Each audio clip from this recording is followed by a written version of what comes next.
Setelah sebelumnya dilakukan pembacaan surat keputusan, selanjutnya prosesi pelantikan ditandai dengan pengambilan sumpah jabatan yang dipimpin langsung oleh Gubernur Jawa Timur Hovifah Indar Parawansa, serta penandatanganan Fakta Integritas.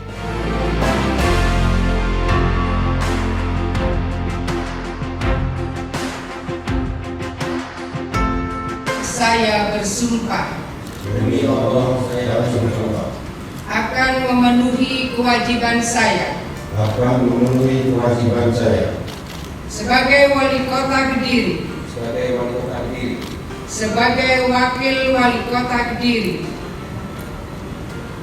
sebagai wali kota Madiun, sebagai wakil wali kota Madiun, dengan sebaik-baiknya dan seadil-adilnya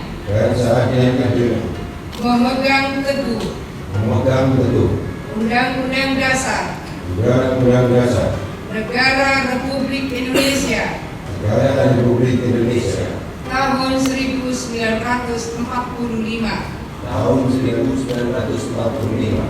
dan menjalankan segala undang-undang dan peraturannya dengan seluruh-seluruhnya serta berbakti kepada masyarakat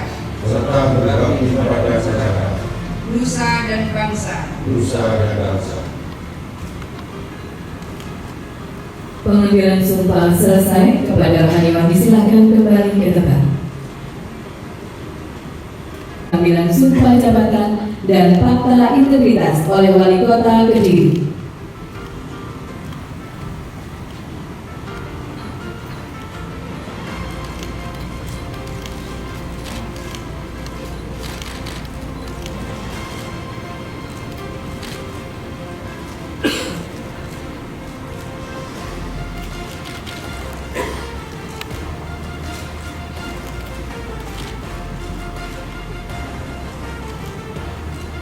Dilanjutkan oleh Gubernur Jawa Timur.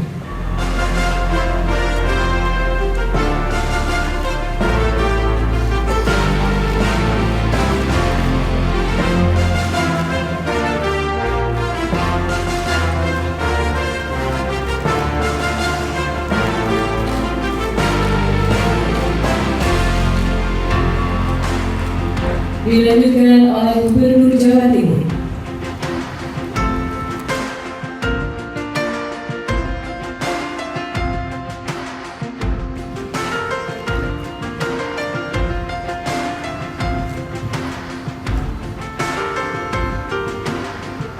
Berikutnya Wakil Wali Kota Kediri.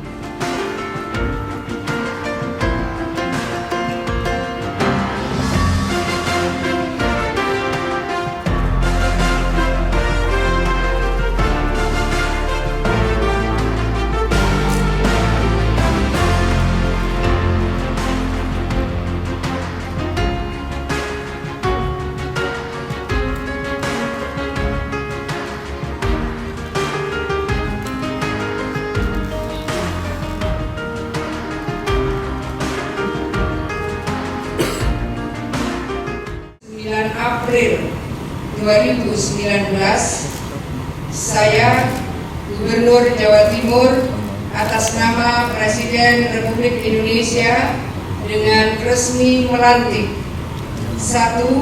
Saudara Abdullah Abu Bakar dan Saudari Lilik Muhibah sebagai Wali Kota dan Wakil Wali Kota Kediri. 2. Baiknya sesuai tanggung jawab yang diberikan. Atas nama Presiden Republik Indonesia, Gubernur Jawa Timur, Hovifah Indar Parawansa.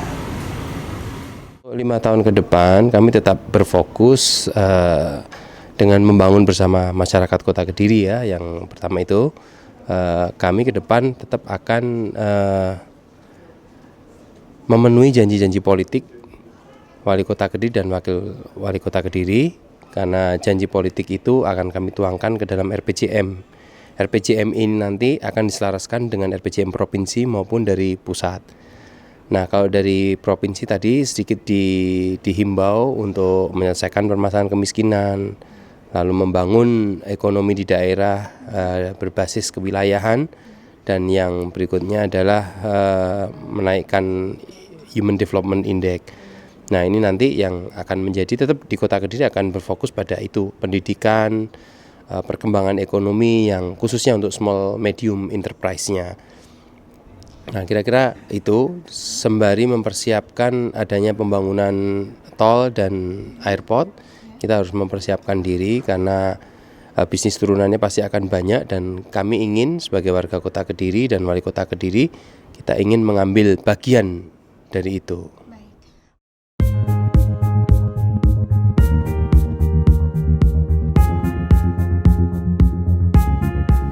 Selanjutnya, pada kesempatan ini, Gubernur Jawa Timur berpesan banyak hal kepada para kepala daerah, utamanya yang baru saja dilantik.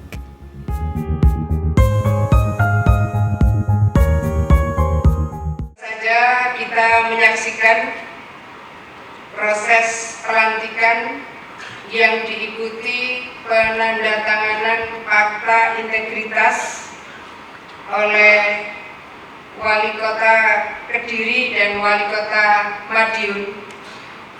Fakta integritas ini diwakili oleh masing-masing kota oleh wali kotanya. Bagian dari komitmen bagaimana keberseiringan dalam proses penyelenggaraan pemerintahan daerah. Kita punya RPJMN, RPJPN, dan sekarang sedang berproses RPJMD di DPRD Provinsi Jawa Timur. Para wali kota dan wakil wali kota juga akan merumuskan RPJMD untuk kota masing-masing.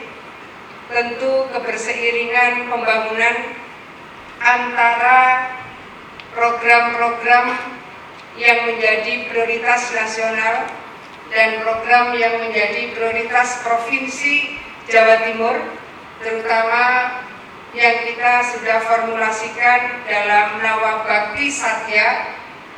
Kami mohon akan mengalir di dalam proses perumusan RPJMD baik untuk Kota Kediri maupun untuk Kota Madiun. Dua kota ini kebetulan kemiskinannya rendah. Dua kota ini kebetulan penganggurannya rendah. Ini akan menjadi referensi bagi daerah-daerah lain, karena PR Jawa Timur hari ini adalah mendorong peningkatan indeks pembangunan manusianya, menurunkan kemiskinannya terutama di pedesaan, membuka lapangan kerja sebanyak-banyaknya, dan mempersempit ketimpangan baik antara selatan dan utara maupun ketimpangan antara kota dan desa. Oleh karena itu, membangun strong partnership di antara kota dan kabupaten sekitar menjadi bagian penting. Pada saat kami menyampaikan breakdown visi misi ke DPRD Provinsi Jawa Timur, kami menyampaikan bahwa pendekatan pembangunan yang kita ingin lakukan pada 5 tahun ke depan adalah berbasis pada pembangunan kewilayahan. Karena memang rumpun Mataraman berbeda dengan rumpun Tapal Kuda, berbeda dengan rumpun Arek, berbeda dengan rumpun Madura, berbeda dengan rumpun Pantura. Maka koordinasi melalui Bakorwil juga menjadi bagian penting. Tidak sekedar melihat keserumpunan di antara masing-masing subkultur di Jawa Timur, tetapi juga kami ingin mendekatkan layanan sesuai dengan intensitas di daerah itu, fokus di daerah itu, dan kemungkinan bisa memberikan quick respon di daerah itu. Kami berharap pada layanan-layanan di Pemprov kita bisa kuatkan cetar. cepat, efektif, tanggap, transparan, akuntabel, dan responsif. Maka pendekatan layanan melalui Bakorwil menjadi penting. Kita ingin Millennial Job Center bisa dikuatkan di Bakorwil. Kita ingin pusat informasi super koridor juga dilakukan di Bakorwil. 1 bulan terakhir, layanan Badan POM sudah didekatkan di Bakorwil, meskipun belum bisa utuh 1 minggu, tapi sudah dimulai. Kira-kira 3 minggu yang lalu, berbagai layanan yang terkait dengan online single submission yang dilakukan melalui PTSP sudah lebih separuh dideliver ke Bakorwil. Kami mohon Pak Wali Kota, program ini panjenengan kawal, karena ini akan mendekatkan layanan yang makin memudahkan, makin efektif, makin efisien untuk bisa mendongkrak berbagai harapan kita bahwa IPM bisa cepat kita dongkrak, kemudian pertumbuhan ekonomi di titik-titik tertentu bisa kita lakukan percepatan, dan tentu adalah percepatan penyejahteraan masyarakat Jawa Timur. Bapak Ibu yang saya hormati, kami ingin menyampaikan beberapa hal yang mudah-mudahan bisa dijadikan catatan bersama, terutama untuk Pak Wali Kota dan Ibu Wakil Wali Kota Kediri, Pak Wali Kota dan Ibu Wakil Wali Kota Madiun. Beberapa hal yang menjadi tugas kita bersama adalah: pertama, dalam mengelola keuangan daerah agar mengedepankan transparansi dan akuntabilitas. Model berbagai pendekatan secara elektronik, dari mulai e-budgeting, e-procurement, dan seterusnya, saya yakin kedua kota ini sudah melakukan. Tapi hari ini ada hal yang kita sedang inisiasi, yaitu ketika PPATK memasukkan Jawa Timur, salah satu provinsi yang akan menginisiasi e-katalog. E-katalog akan memudahkan dan mempercepat pelayanan kita, berseiring dengan transparansi yang harus kita bangun bersama. Belanja APBD harus diutamakan untuk belanja publik, yang antara lain adalah untuk penyediaan layanan kepada masyarakat dan pembangunan wilayah.